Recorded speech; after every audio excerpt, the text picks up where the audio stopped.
This is Theory of Change. I'm Matthew Sheffield. Thanks for joining me for another episode. Before we get into today's program, I just wanted to remind everybody that Theory of Change is part of the Flux Media Network. So go to flux.community for more podcasts and articles about politics, religion, media, and society, and how they all intersect. And you can go directly to the archives of this program by going to theoryofchange.show. And if you like what we're doing, I would appreciate it if you could sign up for a paid subscription. You get complete unlimited access to all the archives of Theory of Change, plus also other articles at Flux and my other podcast, Doom Scroll. So thank you very much for everybody who's supporting that way. And you can do it on both Substack and Patreon. All right, so with that little plug out of the way, let's get into today's program. The so-called sexual revolution started more than 60 years ago, but in a lot of ways, having complete control over your own choices when it comes to dating, sex, and family is only just now becoming a reality for many people. That's particularly true for women, since far-right Republicans have continuously rejected the idea that birth control and abortion should be legal. But the radical right's refusal to accept bodily autonomy isn't the only thing that stood in the way of women making their own choices. Despite some advances, it is also the case that businesses and society as a whole have not fully accepted the idea that women's bodies are not communal possessions, subject to public comment and disapproval. The constant pressure from other people that girls and women face also often filters inward, my guest on today's episode argues, making for yet another external pressure that prevents women from achieving full autonomy. Realizing how this happens and how to overcome it is the basis of Suzannah Weiss's new book, Objectified, Becoming a Sexual Subject, which is out now in bookstores and online. And now joining me is Suzannah Weiss. Welcome to Theory of Change, Suzannah. Thank you. So the title of the book is Subjectified, and then the subtitle Becoming a Sexual Subject. It is something you go back to in literally every single chapter. And you do that with good reason. So, but what do you mean by becoming a sexual subject first? And what do you mean by subjectify? By subject, I mean the opposite of object. So the book is about how women can go beyond their own objectification in having their own sexuality that is for them. And so I play with the concepts of subject and object, both in the traditional sense of objectification of women and in the sort of literary sense of who gets to be in the subject and object roles of sentences. And so each chapter is a verb and talks about how women can be the subjects of that verb when they are normally the objects. So for instance, women are often taught to be the objects of desire or the objects of the gaze or the objects of romantic interest. And so the goal of the book is to talk about how women can be the subjects of all of those things, how they can focus on their own desires, how they can focus on what they're looking at, how they can focus on what their interests and goals are, not just in sex, but in life. And I also talk about how subjectified, the title is a little bit ironic because it's in the passive voice. So women, when I talk about subjectifying women, women are the objects, but I go into that in some of the later chapters, how women can be objects and subjects. And sometimes being an object is what you desire. And if that is your desire, it's also okay to be an object.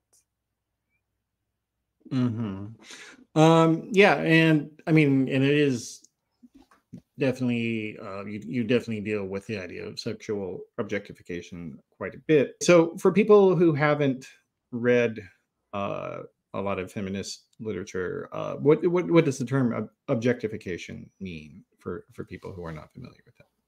Objectification of women means seeing women as being there to fulfill other people's desires, usually men's desires rather than their own. So objectification can mean sexualized media images, advertising that focuses on disembodied women's like boobs or other body parts. It can mean in the way we talk about sex as if it's something for that's women's duty to their partners, or that it is women's duty to look good to their partners, especially if they are men.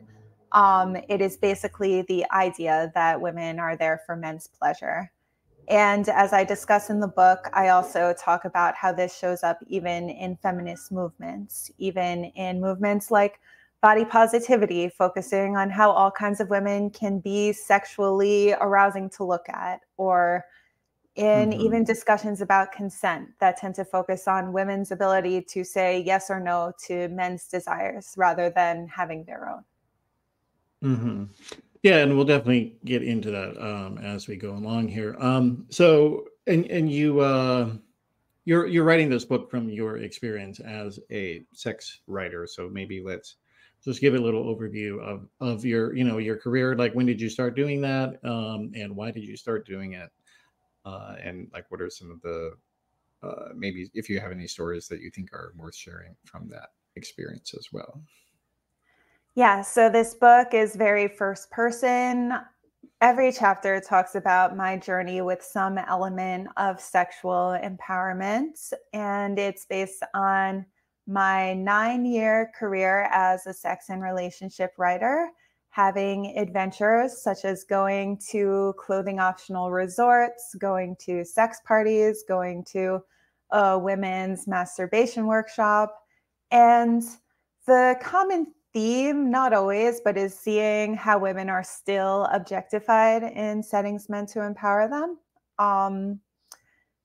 And probably one of the experiences that inspired the book the most was my experience at a clothing optional resort that was saying they were there to empower women, and yet there were just pictures of naked women everywhere. There was a double standard in terms of like, women are expected to hook up with other women, but God forbid men hook up with other men. And there was just this male gaze, which is a concept I talk about a lot. This assumption that women should be catering to this stereotypical heterosexual male gaze, or that gaze is an objective perspective, that particular taste for looking at naked women, for instance. So yeah, there were many experiences like that shaped this book. Yeah. Yeah, and we'll definitely get into that further. So, and I guess the early parts of the book, you are talking about how you became aware of yourself as a sexual object by society from a very young age, and it's something that a lot of women unfortunately do have that realization when they're young girls. There was a friend of mine who's a writer and podcaster named Jamila Lemieux, and she had a Twitter thread where she just asked her followers, how old were you when adult men started coming for you? And it was really disturbing. I hate that phrase. Yeah. So, and there were a lot of women who were like, yeah, well, I was 8. I was, 9, I was 11. And, yeah. And it was, and it's something that, and not every woman has that experience. I think like some of women that I know didn't really have to deal with that when they were younger, but it is an aspect of sexualization that it isn't talked about as much as it should be. And because it's, in a lot of cases, really negative, almost exclusively negative, some of these comments. So you talked about your own experience with that as well, becoming aware of your body as seen through others, right?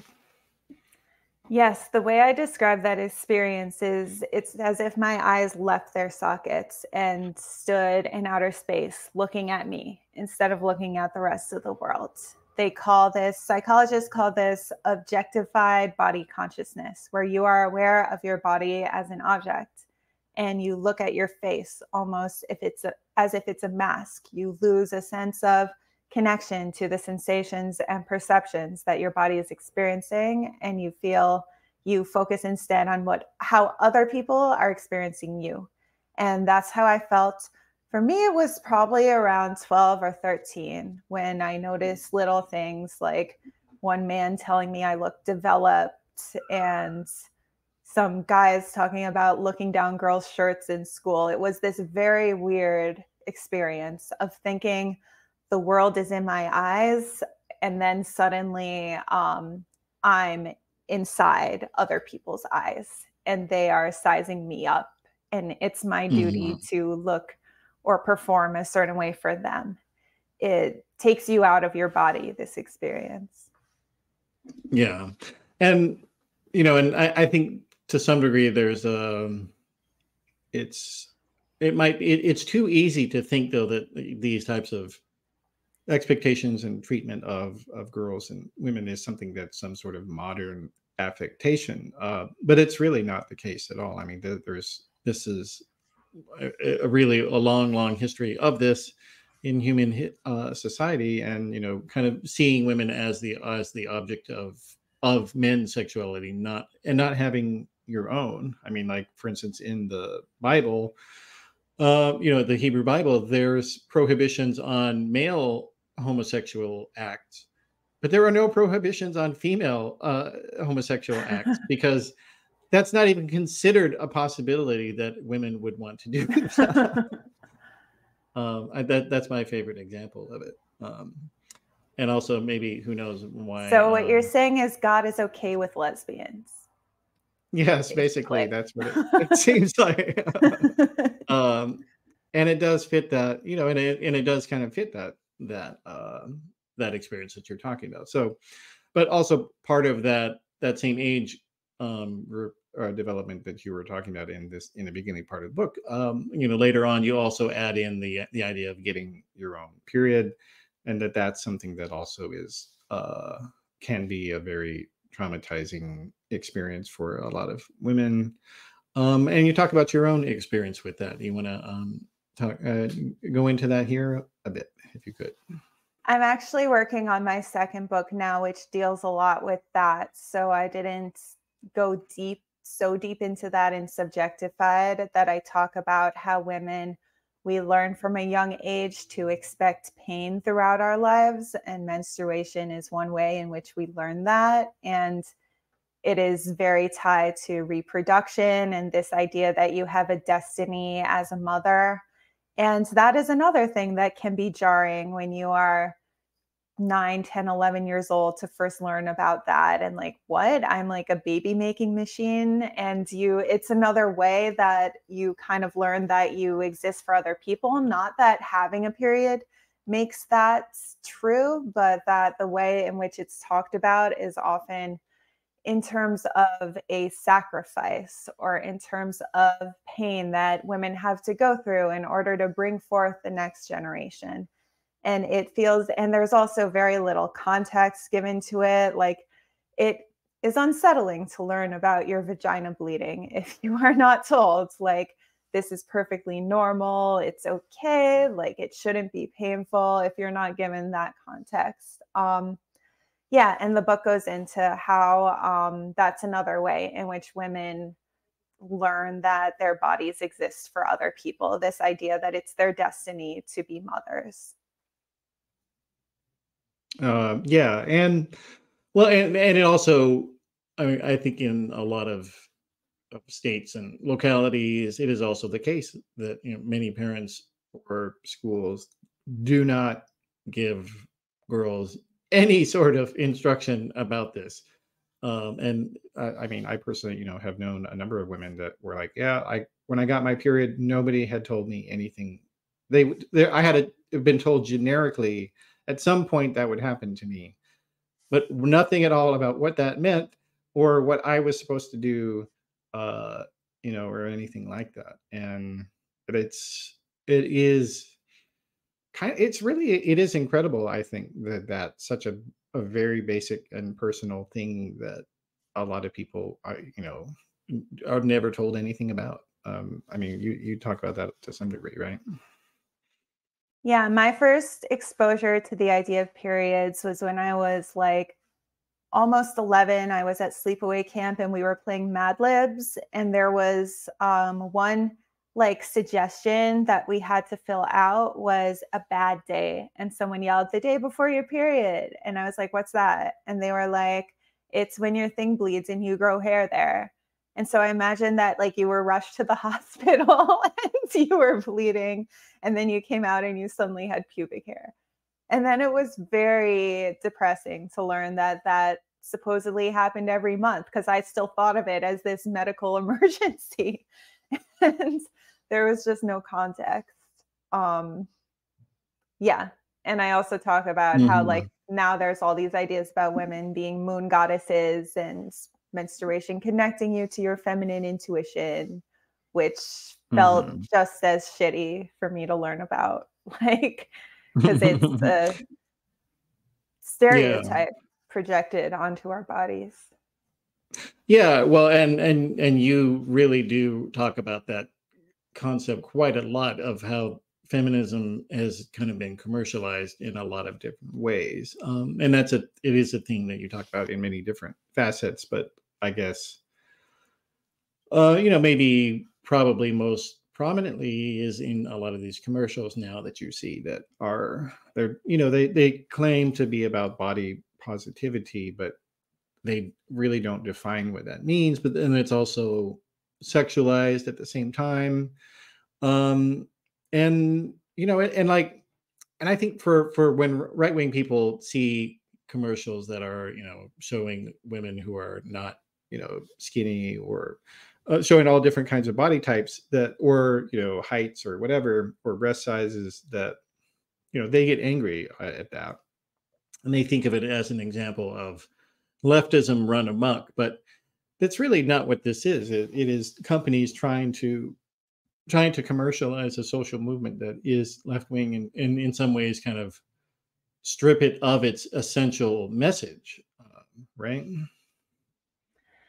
Yeah, I mean, I don't even have an issue with a variety of bodies being shown in advertising. I think that's a good thing, Sure. but Yeah. that's not what I look to for inspiration about my self-esteem, because it is often about catering to the male gaze and showing that all kinds of women can be sexualized and can be in the same sexualized ads and the same beauty pageants and the same things that are problematic to begin with. So I don't Mhm. have an issue with plus size models, obviously, but I am Yeah. skeptical of any company being the source of women's empowerment, because their primary goal is to sell you a product always. Yeah. And to not actually really engage with the message. It's like the content is there only because it's something that women are thinking about. It's not that they actually care about it or even understand what the message fully is. Because, like, yeah, like if you actually truly believe in body positivity, then you would understand that having a non-sexualized view of a woman's body, like that's okay too. Like, you can just show women, you don't have to show women in their underwear in your ad. You can just have them walking down the street, or doing doing whatever. But like, it really is trying to sort of wrap a commercialized product, yeah, placement around it. So um and all of these are messages, though, that that the all kinds of different industries are constantly bombarding women and girls, especially teen girls, with.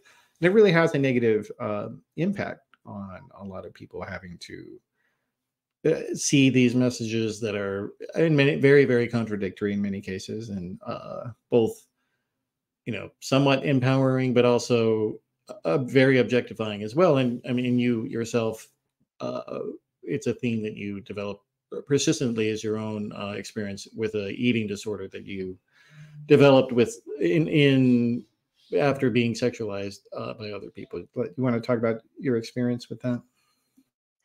Yes, that was something I experienced when I was in high school, and I did not realize what my motives were behind it. After a lot of therapy and also studying gender studies in college, I made connections between my own eating disorder and the objectification of women.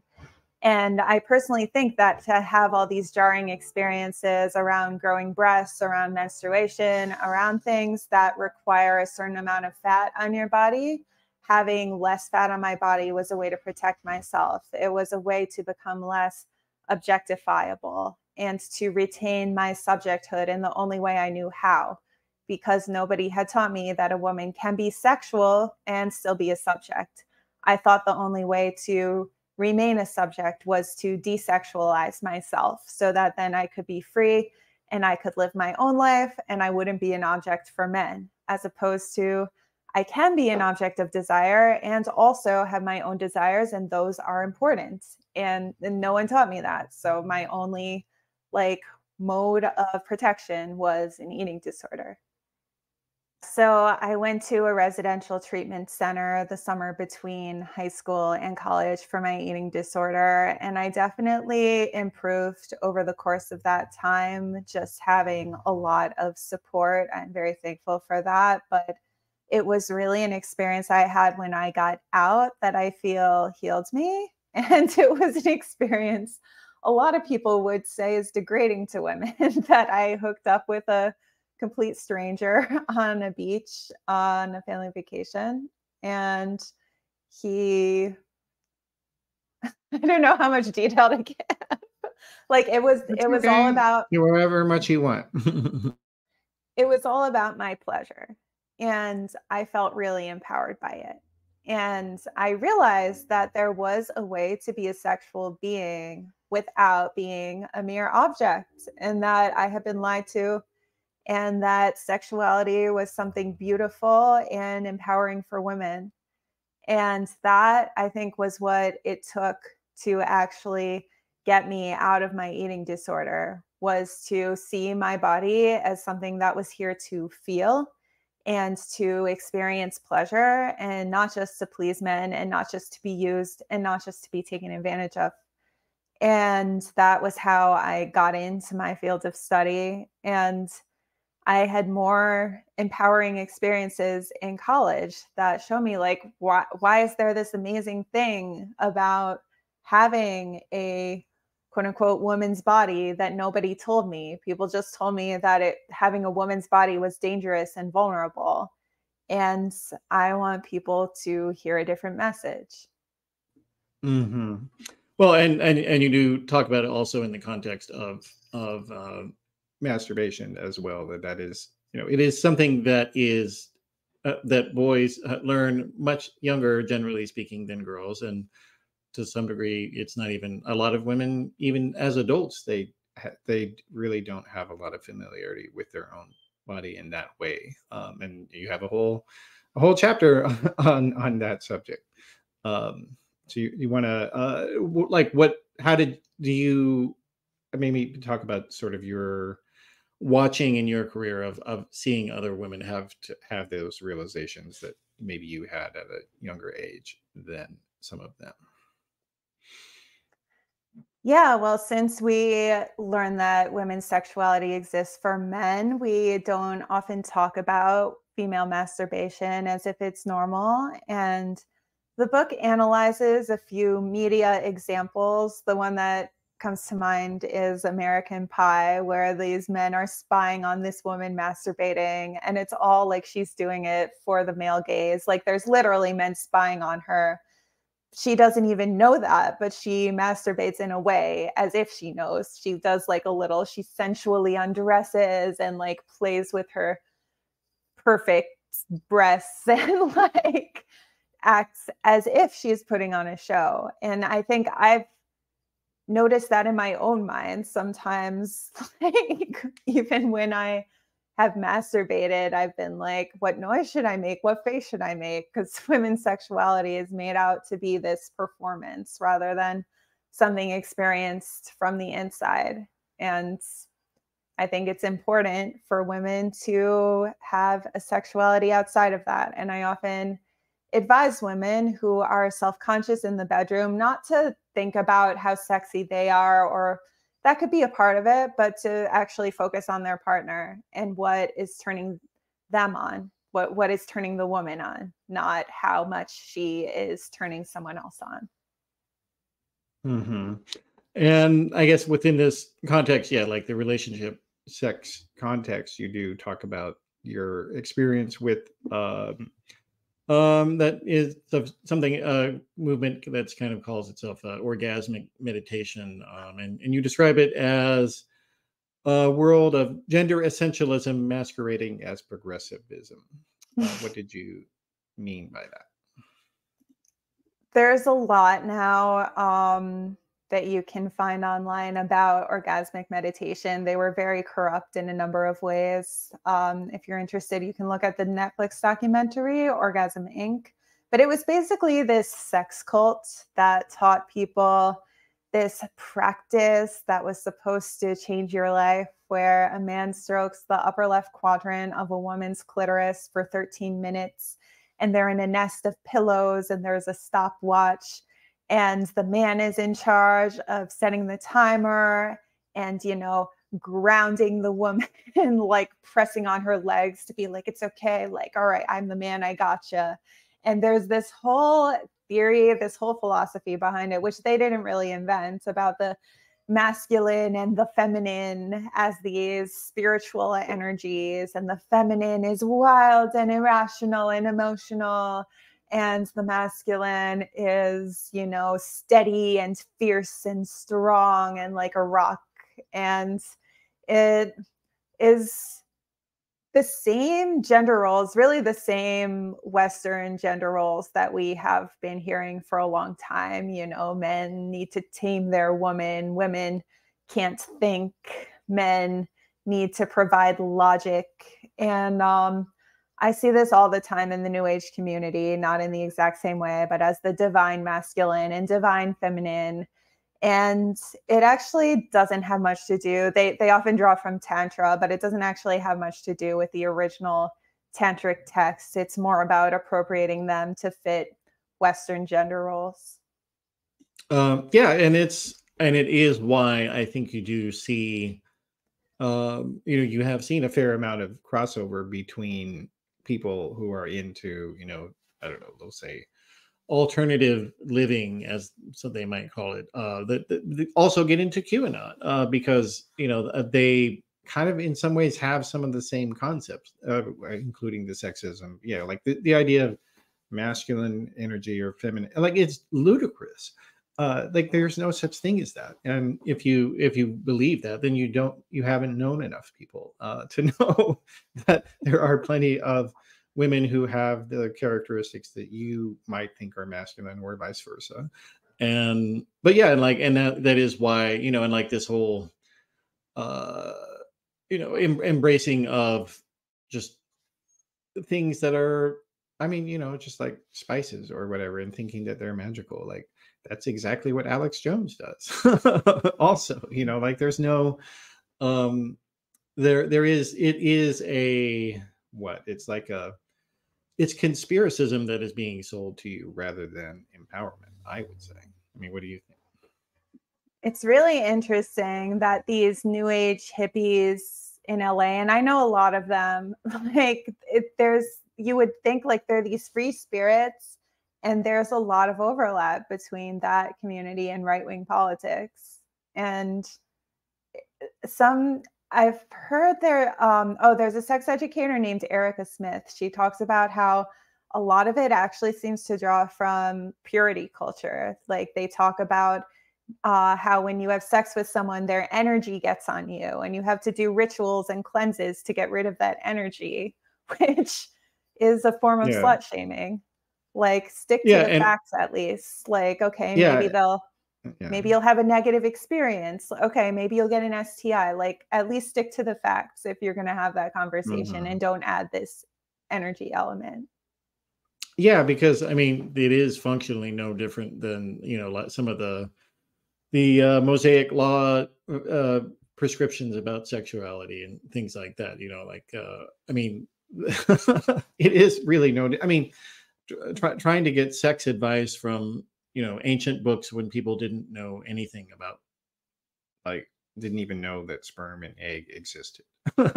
Like that's what you're gonna turn to for sex advice? Please do not.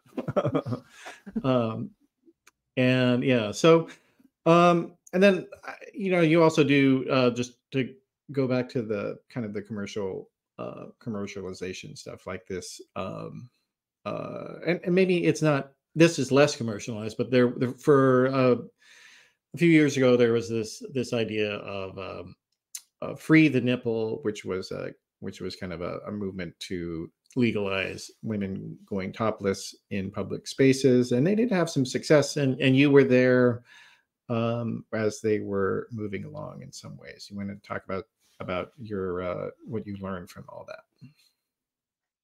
Yeah, I mean, I think that was generally a good thing. I think for me as a college student, being privy to that, it was confusing. And I did see that co-opted a lot. Like I've seen a few sexy, like in men's magazines, sexy photos of women that are like, this celebrity frees the nipple, she frees the nipple. And it's just women posing seductively like they always have. It just like body positivity, it got co-opted for commercial reasons. And I had to do some of my own work because I was triggered by free the nipple, and like I shouldn't have an issue just with women wanting to be topless, but I myself had internalized a lot of the male gaze that made me see that all as objectifying, when if a woman like wants to go topless on a beach, like that's not necessarily objectifying.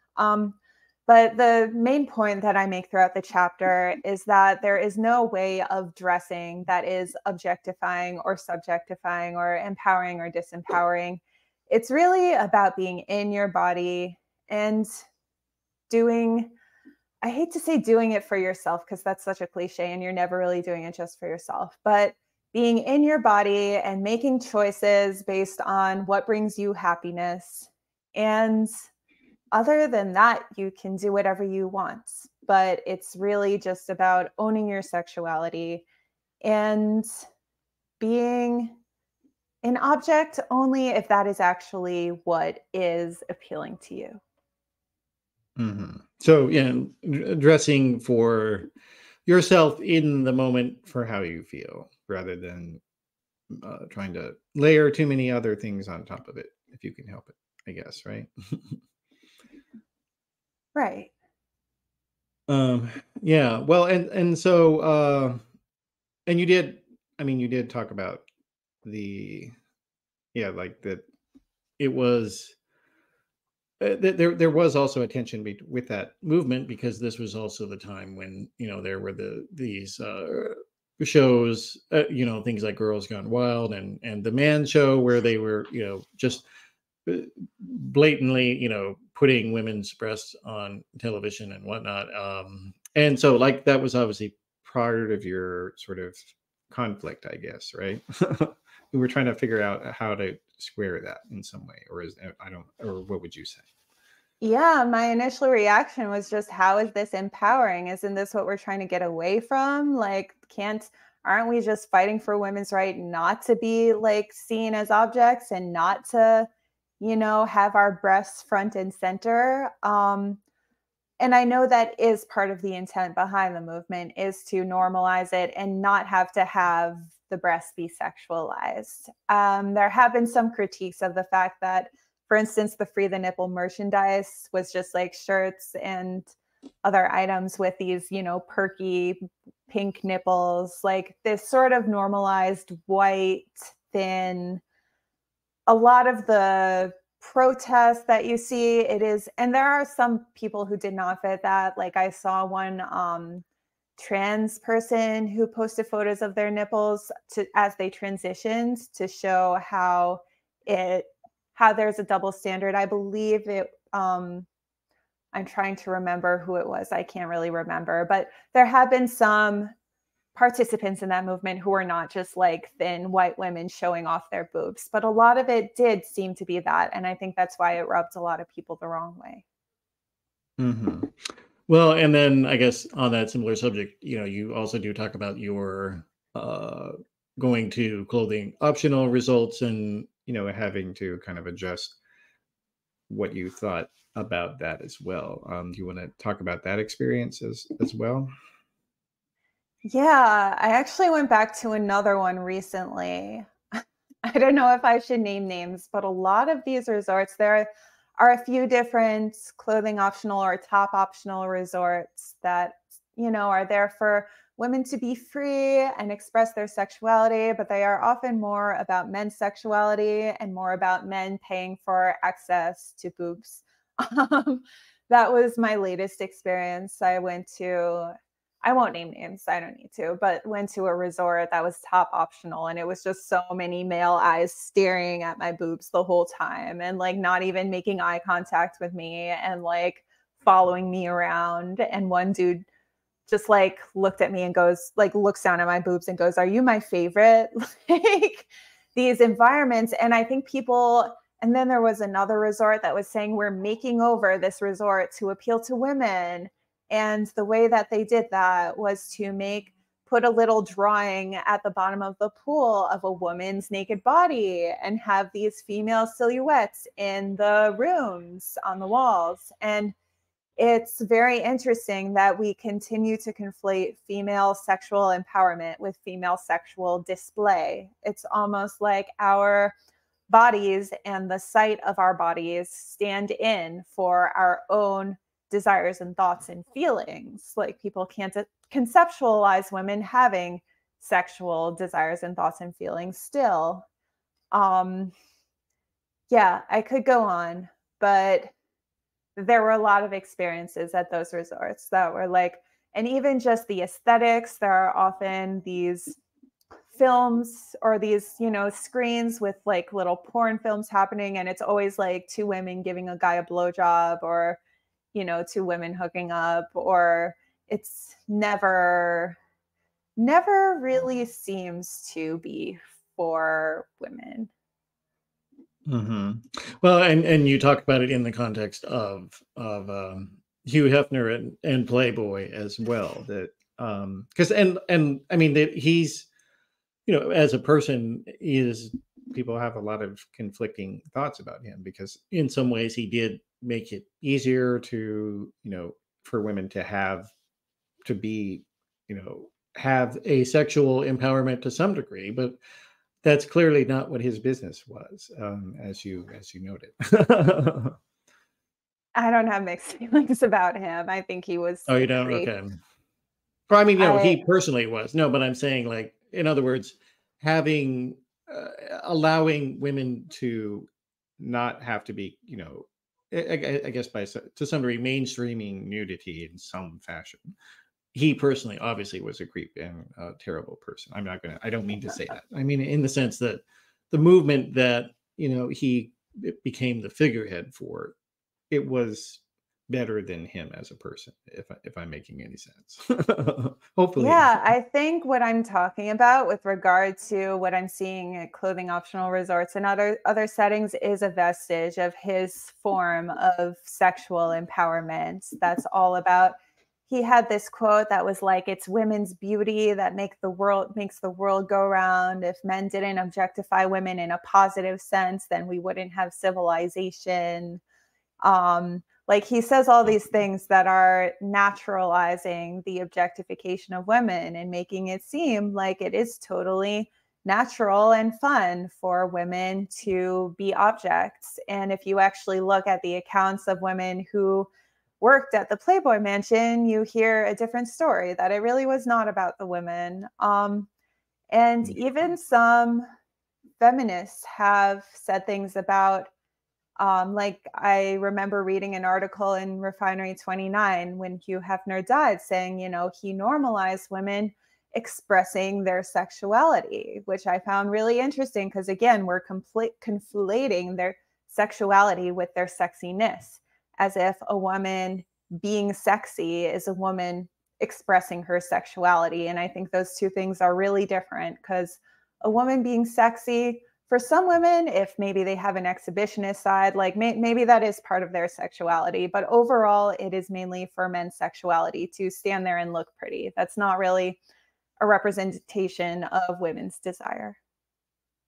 Yeah, and obviously, I mean, and you do talk about porn just generally in that context as well, that I mean, porn generally has also started out in the same way that, I mean, Hefner himself was, that it was entirely about men's desires, but now you are seeing the the emergence of women who are trying to make porn for women and the female gaze, and you talk about that as well in the book.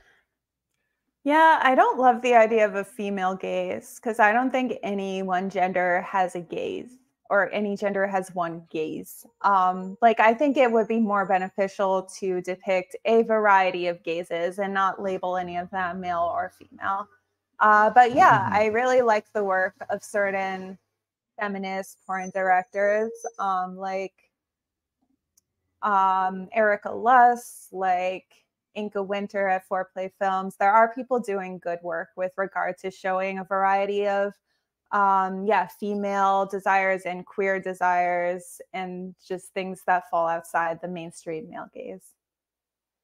Yeah, and it's I mean, it's still, I guess, I mean, it is increasing a category that porn websites are finally realizing that, oh, a lot of our viewers are female, so maybe we should try to find things that are appealing to them in one way or another. And it is a thing that the industry itself is trying to grapple with, and also obviously trying to grapple with, well, how do we include trans people or non-binary people as well into that mix? And it's going to be, it seems like it's a process. It's not something that's sudden, right? You talk about the concept of having people develop body neutrality in addition to body positivity. So what do you mean by body neutrality? Body neutrality is a form of body acceptance that is not focused on liking the way you look. As one body neutrality advocate, Summer Innanen, puts it, she's like, loving your body is not about liking the way you look. It's about appreciating your body as the vessel that you go through life in and appreciating it for what it feels and what it can do. And if you think you're sexy, that's also great, but that's the bonus. The most important thing is to be in your body, not looking in from the outside, and have a sense of appreciation for your body that is not about your looks. And I think that can be a way out of objectification for women, to focus on their body in terms of what it can do, what it can feel, and just existing in it, rather than focusing on your ability to appeal to other people's eyes. I think there is room for both, but I personally found that very liberating in a world that just focuses on teaching women to love themselves because of how they look. Yeah, and you also do talk about kind of the flip side of all of this, which is that a lot of modern society doesn't have a concept of male body positivity either, and so that there's, I mean, and it's a contrast to a lot of the ancient world where there were all kinds of sculptures of male bodies that a beautiful male body, like that's not something that is generally speaking put into movies too often. Like if male nudity is in a movie, it's a joke. It's not something that is a positive thing. And that has an effect on both men and women. And you talk about how that when women are watching porn, that, for them, a lot of women, they like watching gay porn. And I think that might be a bit of a revelation to a lot of people, that a lot of women like gay porn. You want to talk about that? Yes, this was a fun chapter. It focused on the phenomenon of dick pics and reactions to it online. And I remember in like 2015, 2016, there was this outcry against dick pics, and it focused often on how ugly dicks supposedly are and how women aren't visual and how no one wants to see that, as opposed to focusing on the fact that men are sending dick pics without consent, which is a different conversation. Because what really is so aversive about dick pics is it comes from this place of entitlement, of like, I haven't met you. I have no idea who you are, what you're looking for, but I want to show you my dick, so I'm going to do it. Like, that is what's problematic about it. But instead, it reproduced this modern idea that men love to look at women and women don't like to look at men, and women don't like to look in general. And that men don't want to look at men. There's also this homophobic undertone.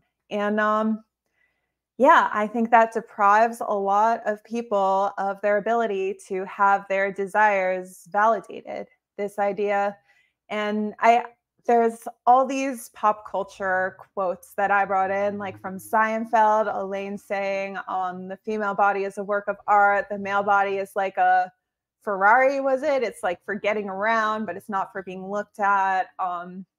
Jason Mraz telling Cosmo, like, when women are naked, they look like soft, gorgeous angels. And when men are naked, we look like hairy trolls and ogres. I think that just sets the bar very low for what we expect from men. Like, if women aren't visual and no one wants to look at men, then like that just leads men to not be considerate about whether their partner might enjoy looking at them. And I think there is a huge double standard in terms of women being expected to show up to a date, hair done, makeup done, like being a great object of desire, and men being expected to do nothing. And that is not very fulfilling, like for a woman who is dating men, to just have this dynamic where she is catering to his eyes and her eyes do not seem to matter because supposedly she just cares about feelings and financial support. And tough luck if you want to enjoy what you are looking at. Yeah. Well, and it sends the message, and it sends a bad message to both sexes as well, because, you know, it's saying that men are, you know, being healthy or being, you know, good looking or clean, like those are not valuable things for you as a man. That, you know, the only thing you should care about is money. And that's telling women that also, you know, that a man's wallet is what matters more about him than, you know, anything else, and or his emotional availability or whatever it is. Like, you are dehumanizing the other sex if you can't see every aspect of them. And, you know, and it also limits your ability to probably limits your ability to have a full relationship with someone, because if you're only seeing them, you know, primarily through two different ways, then that's really not who they are. Like, they are a full person just as you are as well. Yes, it probably makes men feel bad about themselves to be talked about that way. And it also it kind of conflates male sexuality with darkness. That was the ultimate conclusion the chapter came to, was that the reason people have this disgust reaction to dick pics and to dicks in general is because of the way in which male sexuality is often seen as predatory, and not for no reason, because many men are predatory with their sexuality. But we need to redefine men's sexuality and see it as something that can be healing and uplifting and connective, and not just predatory or disgusting. And I think that's the root of the issue. I think our views of dicks reflects our views of men's sexuality as inherently dark. And I think that the bar should be higher, and that should not, while that exists, that should not be our expectation, because there is much greater potential for what men and women and everyone can be. Yeah. Well, and especially during a time of, you know, increasing economic inequality, that if men are only valuable because of their money, but then it's also much harder for men to get money, or women, you know, just generally people to get money, because it's all going to the top. Well, then you are writing off an entire, you know, economic strata of people and saying, man, you're not valuable at all if you don't have a lot of money. And like, that's really damaging to a lot of men, and especially younger men, when, you know, they're just getting started. It's yeah. So I thought that was a important thing to say. So, but also in this kind of, in the dick pic category, you also do have a chapter about pubic hair as well. So why don't you get into that if you could, please? That chapter was a struggle to write because it initially was written around the same theme of like oppression being packaged as empowerment. And you see this again with commercialization, with razor companies, with lasering studios, saying, like, we're going to make shaving easy for you. We're going to make it cheaper. Like, we're going to just laser it off so you never have to shave again. Freedom, as opposed to actually challenging why women are expected to be hairless in the first place. And I also talk about how a lot of women say they shave for themselves or do certain beauty things for themselves. And that is an idea I'm a bit skeptical of, because were the male gaze not on us, were we not in the culture we're in, would you want to do it in the first place? Are we ever really doing anything just for ourselves? And right before I got this book deal, I spent a summer experimenting with my own pubic hair. And I realized that I actually did like to remove it, like in part for myself. And I was like, oh crap, this ruins my whole argument. And it doesn't really, though, because there is this issue with commercialization. That's true. There is this expectation that women be hairless no matter what, and just find, that there's this illusion of options. Like, there's so many ways to remove your hair when actually you lack the option to keep it without facing social ridicule. And at the same time, there are people who enjoy body hair removal and other forms of body modification. And it doesn't have to be just for yourself. If you enjoy it, like, that was the ultimate conclusion I came to. Like, you don't need to make every fashion or beauty or styling choice be a political statement or be politically correct. If you get pleasure out of something, even if that pleasure is in being an object and being looked at, like, that's okay. Because, if one silver lining of patriarchy is that some aspects of it give you pleasure, then take that, because it's not giving us great things all the time. So if you can find something good in it, take it. Well, and you also do kind of have that perspective with sex work as well, because and sex work is a thing that I think is it's becoming a lot more mainstream than it has been in the modern American society for quite a while, at least not since the Old West, when it was pretty mainstream. But like obviously, as everybody says, it's the oldest profession. It certainly is one of the oldest ones, and but it's complicated in terms of how to feel about it, and whether it is empowering or disempowering, and there's more than one way to think about it, right?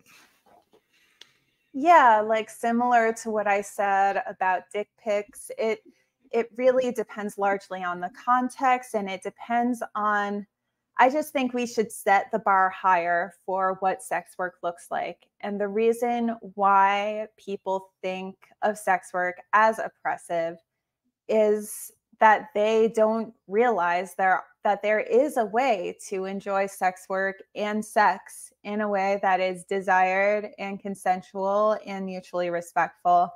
And I think that the more we say sex work is always exploitation, the more we encourage a world where it is, because then we don't treat sex workers well. We don't care about their desires. We don't allow them the autonomy to do the work that they want to do. And so I think it is good for everyone to acknowledge that sex work and sex in general can be play. That's the title of the chapter, Sex Work as Play. And and I think that sex trafficking, anti-sex trafficking and pro-sex work actually go together, because it's about valuing consent and it's about understanding nuance and the importance of enthusiasm. And I think we've created this false dichotomy of sex work is bad, sex work is good, when actually it's about distinguishing what is consensual, what isn't, what is desired, what isn't. And a lot of it is about economic opportunities, and like that's a little bit beyond the scope of the book. But I think if we lived in a truly free society, like there would still be sex workers, but people would not be doing it because, you know, they need to just to make money. Because people, sex work can be healing, it can be playful, and it can be educational. And that a lot of that is missing from the discussion. Mm, yeah. Well, and a lot of that also is because it's criminalized. Like, that's part of why that we can't have a full discussion about it, because a lot of people are taking part in it in furtive ways, trying to not get arrested for it on both sides of the equation.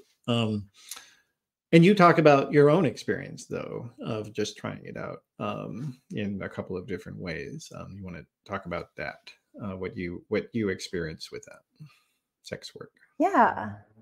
I mean, I'm not a spokesperson for sex workers. Like, I almost as an experiment did camming and a few other things. I was actually a stripper for a night. I did sexting.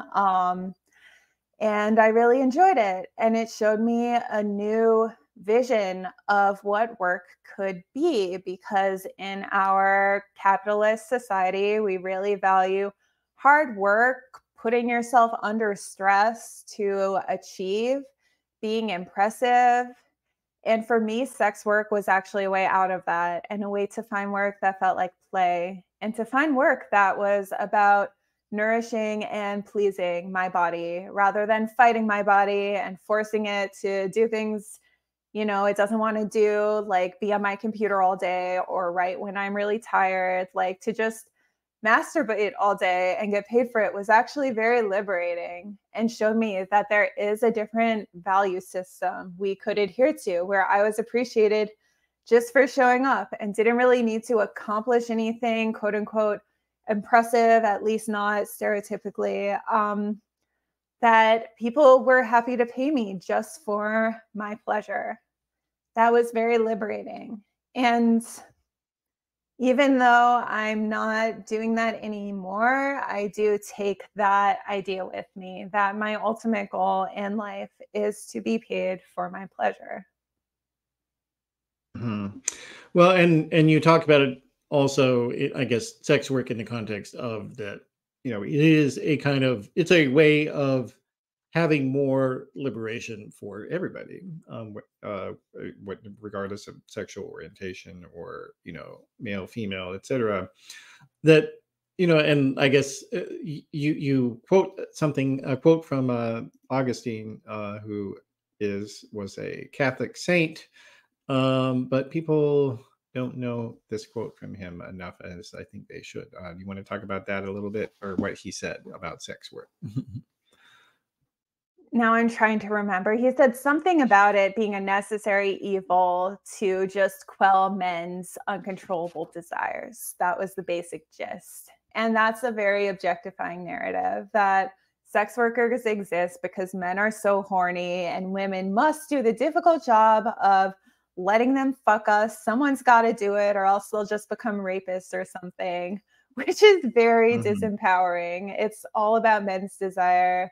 It's not about what a sex worker's desire might be. And it plays into these stereotypes of men being out of control animals who can't control their sexuality, and women needing to do a duty to men by like opening their legs and letting them use them.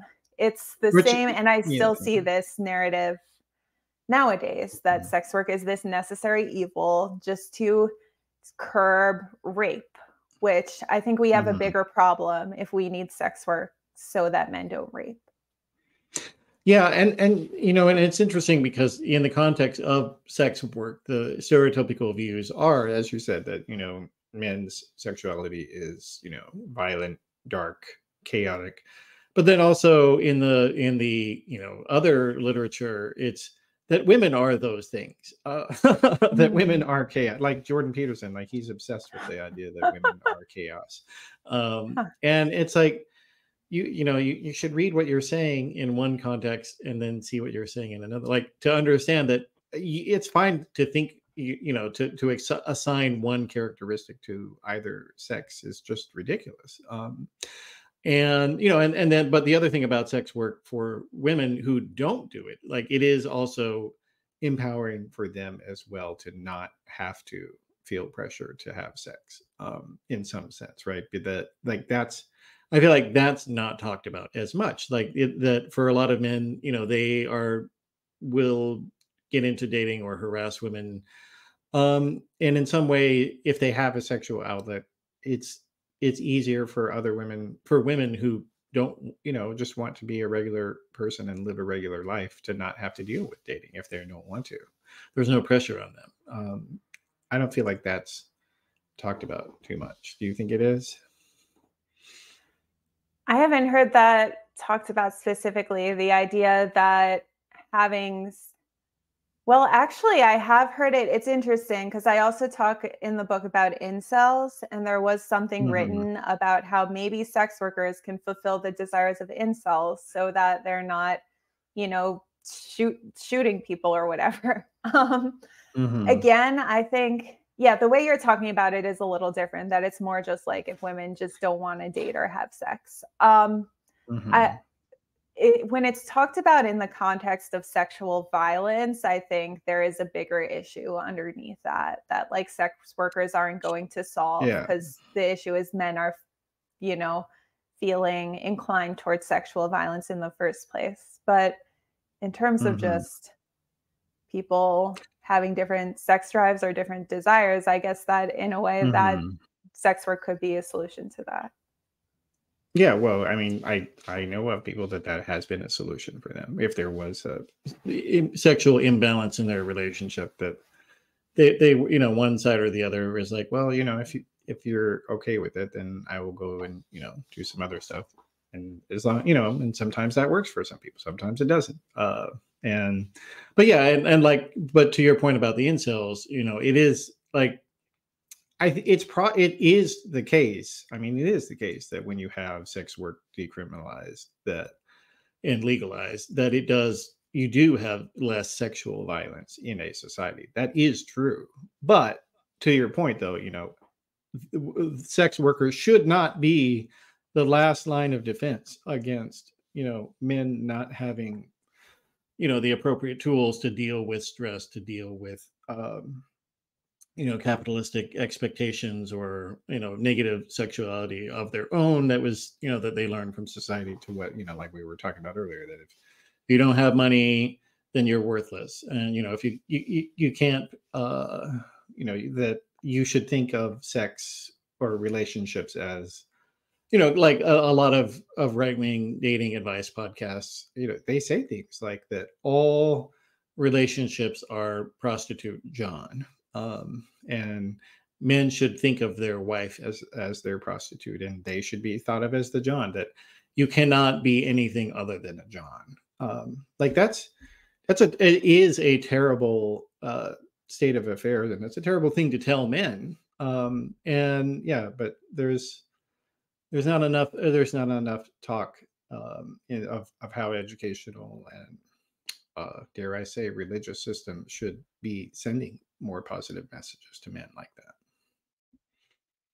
Yeah, there's a lot more people can get out of a relationship than a woman giving her body so that a man can give her money. Like, even for someone who wants that dynamic, I would hope that they are also getting something physical out of it. And like, everyone, each to their own. But I think in general, most people want all elements. They want, comfort, support, sexual pleasure. Like, a relationship can involve a lot of things for both people or all people. And when we dichotomize it like that, then, we kind of split those benefits in half so that women get half of them, men get half, rather than everyone enjoying everything a relationship has to offer. Yeah. Or, I mean, even just the idea that, society still is very negative toward women who have casual sex and who are not, who aren't trying to have a live-in relationship with a man or somebody else. Like, just saying that, there is a much more negative, ideal, or it's women who, are in a situationship, as it's now being called, or a friends with benefits type of relationship. Like, the women are regarded as suckers if they're doing that. Instead of being like, well, actually, aren't they getting something? Like, what if why is it impossible for a woman to not want to have a emotional attachment from sex? Like, we're still in that, like, and you see it so much, I think, in a lot of popular media and social media, TikToks, like people complaining and saying it's stupid for women to even want that, right? And a narrative I hear a lot nowadays is that women have made pussy too cheap, which is interesting that we're still talking about it in these economic terms. But I hear a lot of people in like the LA spiritual community, even I saw like a comment on Instagram recently that had like thousands of likes saying, women have ruined dating by making pussy too cheap. They've been having casual sex, and now men think they don't need to put in effort. However, there's this narrative that women have to train men to be civilized or to treat them like human beings. I don't want a man I have to train. Like, if a man is saying, oh, you're looking for a relationship, but I'm going to keep just pushing for a hookup just because some other woman had casual sex with him, that's not someone I want anyway. So why are we, again, having this low standard for men that women have to train them to invest in a relationship and make our pussies expensive? Because apparently we always have to have a price tag. No, and it's like, understand that people are in different moments in their life, and it's okay for them to want different things, like at different moments. Like, there's nothing wrong with that, and it's not your business. I mean, that really, I think, is that message, I think, should be inculcated a lot more to people. You don't I mean, because again, like in, one of the other themes of the book is that, that women's bodies are kind of regarded as a communal possession, almost, in some sense, that people think they're entitled to pass judgment on the way that other women, express their, have sex or express sexuality. And it's like, it's without anybody saying that to men. And it's like, if some women want to have more sex, then that's fine. You don't have to have a comment on that. That's okay. Yeah, there's there's been this commodification of women's bodies since agriculture, probably, when women became men's property and it became important to know which child belonged to which father. And since then, we still have this vestige of talking about women valuing themselves more or making him work for it, or different things that still suggest that women are commodities. And even I talk about the irony of women using the insult whore for a woman who is free with her sexuality, because often women who say that are still coming from an economic mindset of, well, it's more expensive to have sex with me, I need a wedding ring. But that is still, then you're the whore if you are basing it on material items that you get in exchange for sex.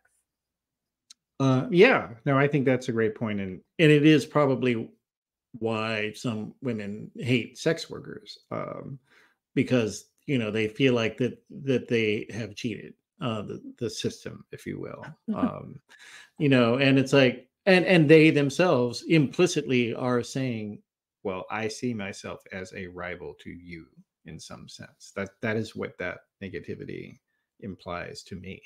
What do you think? Yeah. Or competition. I think people in general don't like people who game the system and who find ways to make money, find ways to, I think maybe they're jealous that a lot of sex workers, their work is play, and they get to receive pleasure for a living. And I think people do think they've gained the system because we have this idea of no pain, no gain. And you must stress yourself out to make money. And well, and that women are not supposed to have fun having sex. They're not supposed to enjoy it. It's cheating if women enjoy it. So they're doubly gaming the system. That's right. Yeah. So, that, I mean, yeah, like, and that's why, I do feel like, though, that, as society is kind of readjusting to, because like the porn industry before Pornhub, it was a very different place than it is now, because now, there were all these studios that were making massive amounts of money, and very, very few women or LGBT people had any sort of presence in the industry, at the top end as executives or directors. And, the evolution of free internet porn has really kind of collapsed all of that capitalism on itself. And now it is much more personal directed, individual directed. And you are seeing a lot more people, who are gay or trans, being able to have, earn a living from doing what they wanted to do, which that was not available to them in many different ways. And then you're also seeing that a lot of women who had been and I know, several of them that, they were making more money before, but now they have more freedom and to set their schedule, to set what they want to do, and but society is still trying to readjust to all this. That and then you're also, and I guess we haven't even talked about the idea of like the sugar relationship as well. Like is a thing that has always existed, right? But now people are more upfront about it in a lot of ways. Do you think so? I think so.